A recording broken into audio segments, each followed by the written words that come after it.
कि बिहार के गांव-गांव में जाकर वहां के जनमानस से बातचीत करके किसी समाज से ऐसे लोगों को चुनकर निकाला जाए जो एक बेहतर स्वच्छ राजनीतिक विकल्प जनता के सामने दे सके। वो काम 2 साल मैंने किया। करीब करीब 1 करोड़ लोग जब इकट्ठा हुए पूरे बिहार से, उन्होंने मिलकर जन स्वराज नाम के दल की स्थापना की, जो पिछले वर्ष 2 अक्टूबर को हुआ। अब जब दल बन गया है तो दल स्वाभाविक तौर पर आने वाले विधानसभा चुनाव की तैयारी कर रहा है। उस तहत लोग अलग अलग कार्यक्रम कर रहे हैं। लेकिन जन स्वराज में हम लोग के लिए राजनीति सिर्फ एमएलए का चुनाव लड़ना, चुनाव जीतना नहीं है।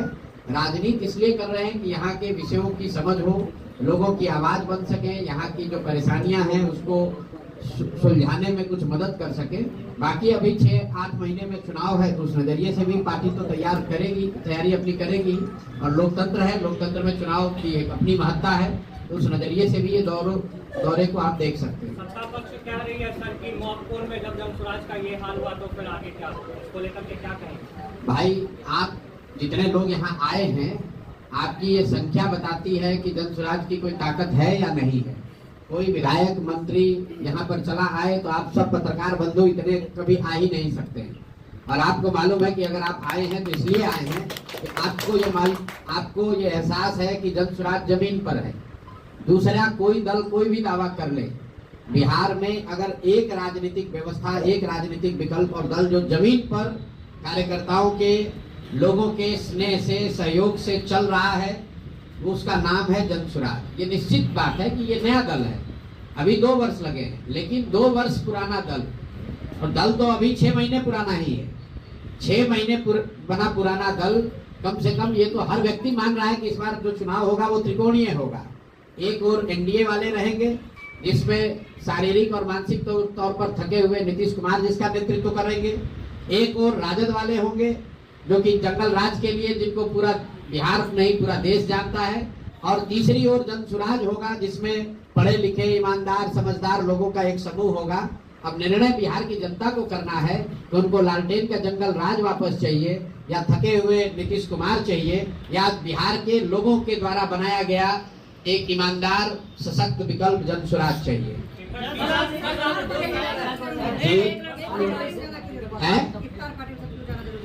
इफ्तार पार्टी में जाना इसलिए जरूरी है कि यहाँ पर अभी रमजान का महीना है, और जैसे नवरात्रि का व्रत है वैसे रमजान में भी मुस्लिम साथियों का व्रत है। और मैं यहाँ आया हूँ, और यही नहीं जा रहा हूँ, रोज जाता हूँ। हर दिन मैं जब कार्यक्रम में जाता हूँ, इफ्तार का समय होता है, उनके लिए ये मुबारक मौका है, इसलिए हमें भी उसमें जाना चाहिए।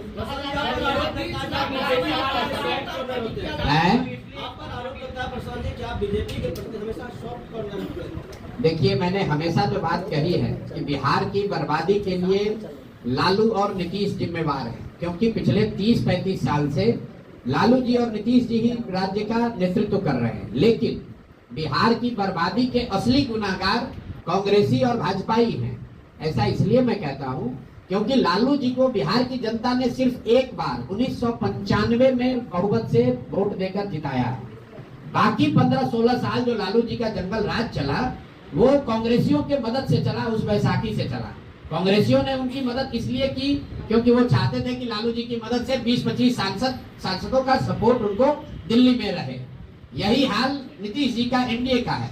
नीतीश जी को बिहार की जनता ने सिर्फ एक बार, इसको भी ध्यान रखिए आप लोग, सिर्फ 2010 के चुनाव में नीतीश जी के पार्टी को 117 विधायक मिले थे। उसके बाद नीतीश जी को कभी बहुमत बिहार की जनता ने नहीं दिया। फिर भी 18-19 साल से नीतीश कुमार मुख्यमंत्री हैं, वो भाजपा के बैसाखी पर हैं। भाजपा उनकी मदद क्यों कर रही है? भाई, जो भाजपा दूसरे राज्यों में दूसरे दलों को तोड़कर खरीद फरोख्त करके सरकार बनाती है, वो बिहार में थके हुए नीतीश कुमार को क्यों मुख्यमंत्री बना के रखी है? इसलिए कि उनको दिल्ली में 10-20 सांसदों का लालच है। इसीलिए मैं बार बार हमेशा कहता हूं कि कांग्रेस और भाजपा ने बिहार को और बिहार के भविष्य को लालू और नीतीश के हाथ में, सब जानते बूझते इनके हाथ में बेच दिया।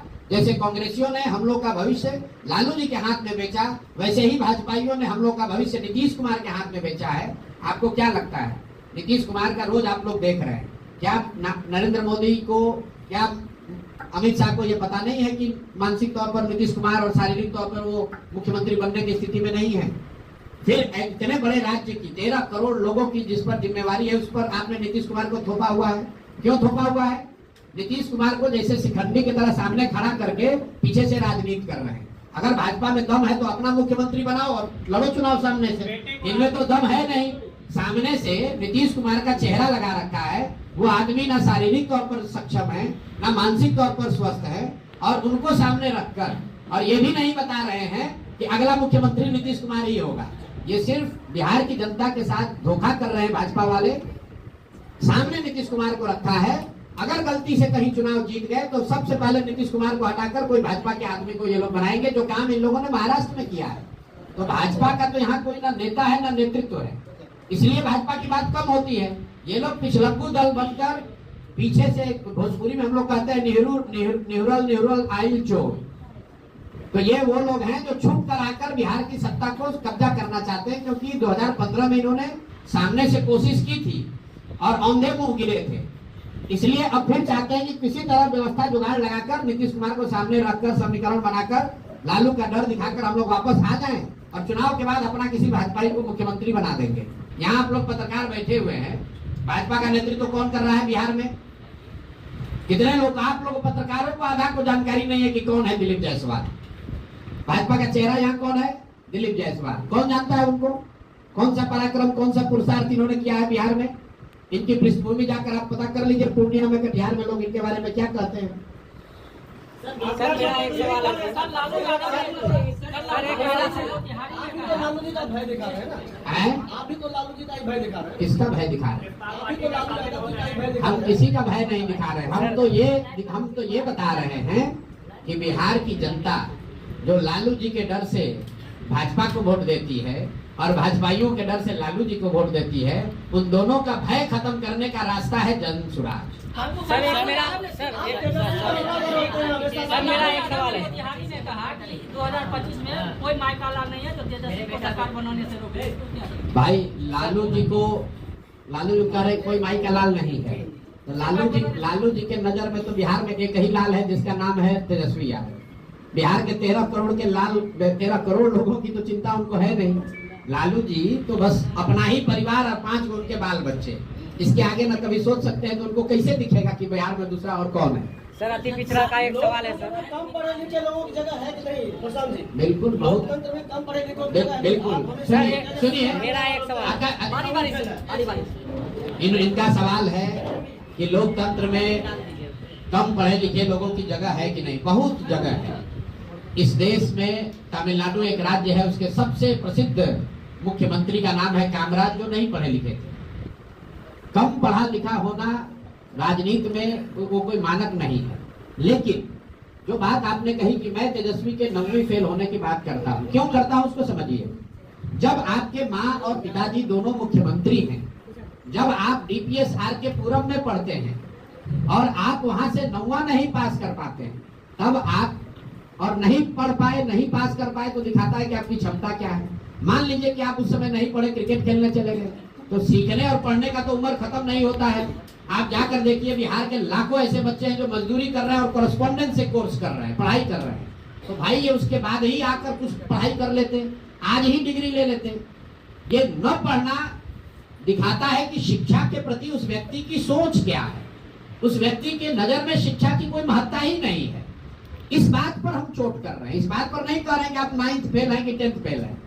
इस बात पर चोट कर रहे हैं कि अगर आप सामाजिक राजनीतिक परिस्थिति बस नहीं पढ़ पाए तो कोई बात नहीं है। लेकिन उन परिस्थितियों में भी आप देखते हैं लड़कियां जिनकी शादी हो जाती है, कई बार उनके हस्बैंड्स उनको पढ़ाते हैं। ये सज्जन इनके माँ बाप मुख्यमंत्री हैं, दिल्ली के सबसे बड़े प्राइवेट स्कूल में नाम लिखाया, वहां से 9th फेल हो गए, उसके बाद जीवन में कभी पढ़ने पढ़ाने की कोशिश नहीं की। वो आदमी बिहार का मुख्यमंत्री बनेगा तो आपके बच्चों के पढ़ाने की चिंता करेगा कि उसको बालू माफिया बनाएगा? आप बता दीजिए। आपके पास क्या मॉडल है एजुकेशन और हेल्थ? बाकी और लोग हैं। सर एक सवाल है सर मेरा। सर एक सवाल है सर। अगर जनसुराज पार्टी जीत कर आती है, पहला सवाल यह है कि जनसुराज अकेले लड़ेगी या किसी के साथ? यहाँ है, आपको जो सवाल सर जनसुराज करके पूछो, घबराहट में नहीं है। सर जनसुराज अकेले लड़ेगी या किसी के साथ गठबंधन करेगी? सर पूरा अगर जीत कर आती है सरकार बनाने में किसी के साथ गठबंधन ऐलान भी कर सकते हैं। 243 सीट बिहार में है। जन स्वराज का नाम ही है जन स्वराज, जनता का सुंदर राज। जनता से गठबंधन हो गया और घोषणा हो गई कि 243 सीट लड़ेंगे। चुनाव के बाद अगर ऐसी कोई परिस्थिति बन गई कि जन स्वराज को पूर्ण बहुमत नहीं मिला तो हम लोग बिल्कुल विपक्ष में आराम से 5 साल और बैठेंगे। प्रशांत किशोर ने कहा चाहे 2 सीट आए, 5 सीट आए या 110 आए, जनता ने जो निर्णय देना है उसको हम लोग स्वीकार करेंगे। और मैंने पहले ही कहा कि राजनीति हमारे लिए और जन स्वराज में हमारे साथियों के लिए सिर्फ एमएलए बनकर मिनिस्टर बनना, कॉन्ट्रैक्ट लेना, पैसा कमाना, ये इसका उद्देश्य नहीं है। जितना एमएलए एमपी बनकर नाम, पैसा, शोहरत आप कमा सकते हैं, उससे बहुत ज्यादा भगवान की कृपा से हम लोग को मिला हुआ है। बावजूद इसके सब छोड़कर अगर राजनीति करने आए हैं तो इसका उद्देश्य ये नहीं है कि जल्दी से एमएलए बनकर सरकार बना ले। सरकार तब बनाएंगे जब जनता का आशीर्वाद होगा और पूरा जो प्लान है, पूरी जो सोच है कि अगले 10 वर्ष में बिहार को देश के 10 अग्रणी राज्यों में कैसे शामिल कराया जाए, यहाँ शिक्षा कैसे सुधारा जाए, 1 साल के अंदर पलायन को कैसे रोका जाए, हर घर में महिलाओं को रोजगार कैसे दिया जाए, उसका पूरा ब्लूप्रिंट 2-2.5 साल गांव-गांव घूमकर लोगों को बताकर समझाकर उसके बाद दल का निर्माण किया गया है। ऐसा नहीं कि 4 आदमी दिल्ली में बैठे, पटना में बैठे, दल बना लिया।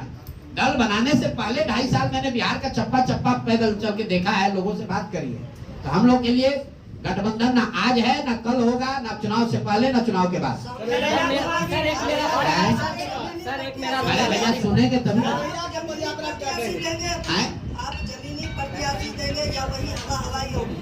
जन स्वराज में जो भी प्रत्याशी चुनाव लड़ेंगे उसके नजरिए से मैं आपको 2-3 बातें कह सकता हूँ। पहला कि 2/3 से ज्यादा ऐसे लोग चुनाव लड़ेंगे जो बिल्कुल नए चेहरे होंगे। इसका मतलब ये नहीं है कि वो राजनीति में नहीं है। नए लोग चुनाव लड़ेंगे तो इसकी कोई संभावना नहीं है कि जो पुराने घिसे पिटे लोग हैं वही चुनाव लड़े। मैंने कहा 2/3। 1 मिनट की।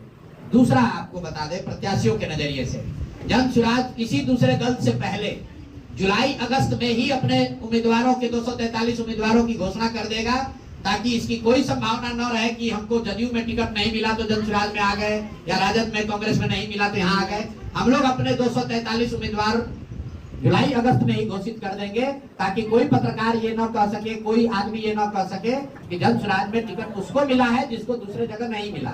तीसरी बात अरे यार आप उम्मीदवार को सुन तो लो। तीसरी बात, जो भी उम्मीदवार होगा 99% केस में वो लोकल उम्मीदवार ही होगा, उसी विधानसभा का होगा। 1%, 1-2% अपवाद इसलिए हो सकता है कि कुछ जगहों पर जहां लोग उन क्षेत्रों में रहते हैं जो सीट रिजर्व है, उनके पास ये अवसर है कि वो अगल बगल के सीट से आवेदन दे सकते हैं। जन स्वराज में उम्मीदवारों के चयन की प्रक्रिया चल रही है। एकमात्र ऐसा दल है जिसमें ट्रांसपेरेंट तरीके से आवेदन लिए जा रहे हैं 21,000 रुपया फीस लेकर, और हजारों लोग जिन्होंने आवेदन दिया है उनके पास ये अवसर है कि वो अपने आप को संभावित प्रत्याशी के तौर पर अपने क्षेत्र की जनता में रखे। अगले 4-5 महीने वो अपने क्षेत्र में प्रचार प्रसार करें, ताकि वहां के लोगों से, जन स्वराज से जुड़े हुए साथियों से और जनता के बीच में सर्वे करके ये पता किया जा सके कि जितने संभावित उम्मीदवार जन स्वराज के हैं जो प्रयास कर रहे हैं, उनमें सबसे काबिल बेहतर व्यक्ति कौन है, उसी को जनता का उम्मीदवार, जन स्वराज का उम्मीदवार बनाया जाएगा। मेरा सवाल है रोजगार का आपने मुद्दा उठाया जी। किया राजद जो अभी यात्रा चल रही है, कांग्रेस यात्रा, आपने तो मिसाइल के पीछे छोड़ दिया। बिल्कुल नहीं छोड़ा। देखिए डोमिसाइल के लिए सबसे पहले आमरण अनशन पर यही प्रशांत किशोर बैठे थे। वो जाकर 5 मुद्दा देख लीजिए। यहाँ के बेरोजगारों को बेरोजगारी भत्ता, जिसका वादा 2015 में नीतीश जी के 7 निश्चय का पहला निश्चय के तौर पर किया गया था, ये इसके लिए आमरण अनशन पर हम लोग बैठे थे। डोमिसाइल नीति लागू हो उसके लिए हम लोगों ने अनशन करा था। बीपीएससी अभ्यर्थियों का मामला पेपर लीक का जो था उसके लिए आमरण अनशन पर बैठे थे। आपने कहा कि डोमिसाइल नीति पर कोई कांग्रेस या तेजस्वी जी कुछ बोल रहे हैं। जरा आप लोग पत्रकार हैं, बताइए कि जो शिक्षकों की नियुक्ति हुई, जिस पर सरकार और ये नेता अपना पीठ थपथपा रहे हैं, उस समय उप मुख्यमंत्री कौन था? उस समय उप मुख्यमंत्री यही तेजस्वी यादव थे, वही कांग्रेस वाले सरकार में थे। तो डोमिसाइल नीति कुछ समय क्यों नहीं सुधारा? जो 60,000 से ज्यादा यूपी, मध्य प्रदेश और दूसरे राज्यों के लोगों को शिक्षकों के तौर पर बहाली का अवसर मिला, जो बहाल किए गए, उस समय सरकार में कौन था? अभी साल भर पहले यही तेजस्वी यादव और कांग्रेसी उसमें बैठे हुए थे, तब उनको दो मिसाइल नहीं दिख रहा था। हम लोग पहले व्यक्ति हैं, पहला दल है जो कह रहा है कि 75% यहाँ की सरकारी नौकरी जो है वो बिहार के बच्चों के लिए आरक्षित होनी चाहिए। ये नहीं होना चाहिए कि यहाँ पर यूपी और मध्य प्रदेश के लोग आकर शिक्षक बनेंगे और बिहार के बच्चे जाकर महाराष्ट्र में, हरियाणा में मजदूर बनेंगे। ये ऐसा इसलिए हो रहा, आप समझिए, नीतीश कुमार को पिछले 10 वर्ष से प्रधानमंत्री बनने का भूत सवार है। तो ये आदमी ये समझता है कि दूसरे राज्यों के लोगों को अगर हम बिहार में नौकरी देंगे तो उन राज्यों में हमारी छवि चमकेगी। अपना छवि बनाने के लिए बिहार के बच्चों के नौकरी की इस आदमी ने कुर्बानी कर दी। और भाजपाई और ये तेजस्वी यादव जब नीतीश के साथ रहे, कभी भी इन्होंने डोमिसाइल का विरोध नहीं किया। इसलिए सिरे से इस बार जनता इन दोनों को खारिज करेगी, खासकर युवा साथी। हम लोग कह रहे हैं 75% डोमिसाइल नीति चेंज करके 75% जॉब सिर्फ बिहार के बच्चों के लिए रिजर्व किया जा रहा है। कन्हैया कुमार की यात्रा कर रहे हैं जी, पलायन रोकने को लेकर कन्हैया कुमार यात्रा कर रहे हैं, क्या कांग्रेस को फायदा होगा? देखिए जनसुराज की ताकत देखिए कि आप लोग इतने दिन से पत्रकारिता कर रहे हैं, क्या कभी चुनाव से पहले पलायन कभी मुद्दा बना है? लालू जी जैसे आदमी भी कह रहे हैं कि हम लोग पलायन रोक देंगे। लालू जी के मुंह से किसी ने पलायन शब्द नहीं सुना होगा। ये जनसुराज की ताकत है। कन्हैया जी यात्रा कर रहे हैं तो बहुत अच्छी बात है, ये जनसुराज की ताकत है कि कांग्रेसी आज पलायन की बात कर रहे हैं। लेकिन जब कांग्रेसी आए तो आप, कन्हैया जी मेरे मित्र भी हैं, बेगूसराय के हैं, उनसे एक सवाल जरूर पूछिएगा पलायन के नजरिए से कि कांग्रेस का अभी एक जुमा 2 साल पहले बना हुआ मुख्यमंत्री है जिसका नाम है रेवंत रेड्डी। तेलंगाना में उस आदमी ने कहा कि बिहारियों का डीएनए जो है वो मजदूरों का है, बिहारी जो है मजदूरी करने के लिए पैदा हुए हैं। तो यहाँ आप पलायन की बात कर रहे हैं और आप ही का मुख्यमंत्री बिहारियों को मजदूरी करने वाला बता रहा है कि ये पैदा ही हुए हैं मजदूर बनने के लिए। उस पर कन्हैया कुमार का और उससे भी ज्यादा राहुल गांधी का क्या स्टांस है, ये पूछने की जरूरत है। ये नहीं चलेगा कि बिहार के बाहर बिहारियों को बिहारी कह के गाली दोगे तो फिर बिहार में वोट मांगने काहे आए हो भाई? तेलंगाना से ही दिल्ली पर राज करके दिखा दो। जब बिहार के लोग मजदूरी करने के लिए पैदा हुए हैं और तेलंगाना के लोग हम लोग पर राज करने के लिए पैदा हुए हैं, तो कांग्रेसियों को बिहार में वोट मांगने की जरूरत क्या है? इसका भी सवाल आप लोग कीजिए, उस जवाब मांगिए उन लोगों से। सर एक मेरा सवाल है शराबबंदी और क्राइम को लेकर आपके क्या प्रतिक्रिया है? सर मेरा शराबबंदी को लेकर एक दल, एक नेता जिसने 3 साल में सब दबावों को के बावजूद कहा है कि जनसुराज की सरकार बनेगी, 1 घंटे में शराबबंदी हटा देंगे। इसलिए हटा देंगे कि इससे बड़ा कोई गलत कानून हो नहीं सकता है। पहली बात आप ये जानिए कि बिहार में शराबबंदी तो लागू है नहीं। शराबबंदी का कानून बनाया गया है जिसमें दुकान बंद कर दिया गया है और होम डिलीवरी चालू कर दी गई है। बिहार की गरीब जनता का 15 से 20 हजार करोड़ का नुकसान हो रहा है। और ये पैसा कहाँ जा रहा है? ये पैसा जा रहा है नेताओं के पास, भ्रष्ट अधिकारियों के पास, शराब माफिया के पास। सारे युवा बिहार में सूखा नशा का पहली बार बिहार में प्रचलन देखने को मिल रहा है। लोग सूखा नशा कर रहे हैं। 1 लाख से ज्यादा लोग, कई लोग कहता है महिला को इससे लाभ है, 1 लाख से ज्यादा परिवार के लोग आज भी जेल में शराबबंदी के कानून के तहत बंद हैं। और ये जो लोग जेलों में हैं, ये ज्यादातर लोग समाज के दबे कुचले वंचित समाज के लोग हैं, दलित है, अति पिछड़े हैं, मुस्लिम हैं, जिनके घर में उनका कोर्ट में केस लड़ने वाला भी कोई नहीं है। और ये सामाजिक न्याय और समाजवाद की बात करने वाले लोग, इनको कोई चिंता नहीं है कि 1-1.25 लाख लोग जेल में क्यों आए। आप महिलाओं से जाकर बात कीजिए। दलित परिवार की महिलाओं को हमने पैदल चलते हुए देखा। थाने वाले शराबबंदी के नाम पर जबरदस्ती उनको उठाकर थाने में बैठा रहे हैं, थाना में उनसे झाड़ू लगवाते हैं, उनसे बर्तन साफ करवाते हैं, उनसे दुर्व्यवहार करते हैं। क्या बात कर रहे हैं आप? बिल्कुल शराबबंदी के हम लोग खिलाफ में हैं। इसके साथ साथ जो आपने सवाल किया, आंकड़े बिल्कुल स्पष्ट है। 2017 से बिहार में कानून व्यवस्था की स्थिति बिगड़ी है और उसका एक कारण है शराबबंदी। क्योंकि कानून व्यवस्था लागू करने के लिए जो तंत्र है, प्रशासन है, उसका एक बड़ा हिस्सा कानून व्यवस्था के काम को छोड़कर शराबबंदी को लागू करने, उसको छिपाने और उससे कमाने में लगा हुआ है। और सामान्य लॉ एंड ऑर्डर की स्थिति दिनों दिन बिगड़ती जा रही है। इसीलिए आए दिन आप देख रहे हैं कि बिहार में कमोबेश वही घटना, अपहरण को छोड़ दीजिए तो बाकी हर इंडिकेटर क्राइम का वही हो गया है जो लालू जी के जमाने में था। रोज लूट पाट, मर्डर, अपहरण, झगड़ा लड़ाई वो चल रहा है। सिर्फ अपहरण ही बचा हुआ है, कुछ दिन और चला तो वो भी चालू हो जाएगा। सर मेरा एक सवाल है सर, बहुजन समाज से एक सवाल है कि पासी और मुसहर जाति का राजनीतिक, आर्थिक, सामाजिक कोई उसका कल्याण नहीं है। पासी समाज को दरोगा और थाना के द्वारा प्रताड़ित किया जा रहा है। 5 समाज के लोग से तांती तत्वा को निकाल दिया गया, वो अपना लड़ाई लड़ रहे हैं। धानुक समाज का राजनीतिकरण कुर्मी में हो गया, वो अपना लड़ाई लड़ रहे हैं। तो उन 3 जात के लिए आप क्या करना चाहिए? देखिए, हम लोग जातियों की राजनीति नहीं करते हैं। जन स्वराज ने अपने संविधान में इस परिकल्पना में कहा है कि जिस जाति की भी जितनी संख्या है उस जाति से उसी प्रोपोर्शन में योग्य लोगों को निकालकर उनको भागीदारी दी जाएगी। इसमें सभी समाज शामिल हैं। आपने जो 5 समाज की बात कही उसको लेकर मैं जरूर टिप्पणी करना चाहता हूँ। बिहार में नीतीश कुमार की राजनीति का एक हिस्सा रहा है जातियों का वर्गीकरण चेंज करना। एनेक्सर 1 को एनेक्सर 2 में डालो, 2 को 1 में डालो, 1 को एससी बना दो।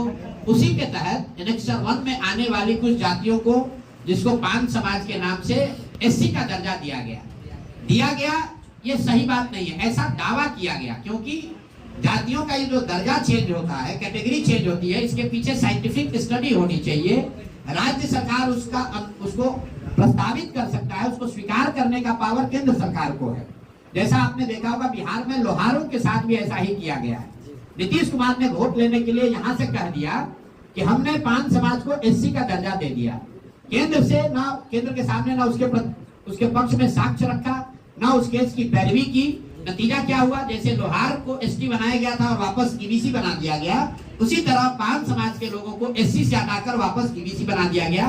तो एक विशुद्ध तौर पर शॉर्ट टर्म राजनीतिक गेन के लिए नीतीश कुमार ने और नीतीश कुमार की सरकार ने इन जातियों को ठगा है और इसीलिए ये जातियां आंदोलित है और हम लोग इसके विरोध में हैं। जातियों का जो वर्गीकरण जो चेंज होता है, जो ओरिजिनल एनेक्सर 1 था, जो कर्पूरी जी का था, और जो आज एनेक्सर 1 है, उसमें करीब 23 नई जातियां जोड़ दी गई। और ये नीतीश कुमार हमेशा ऐसा करते रहे। जब उनको राजनीतिक सुविधा होती है वो किसी एनेक्सर 2 को उठाकर एनेक्सर 1 में डालने की बात करते हैं। कई बार उन्होंने एनेक्सर 1 की जाति को एससी या एसटी बनाने की कोशिश किया।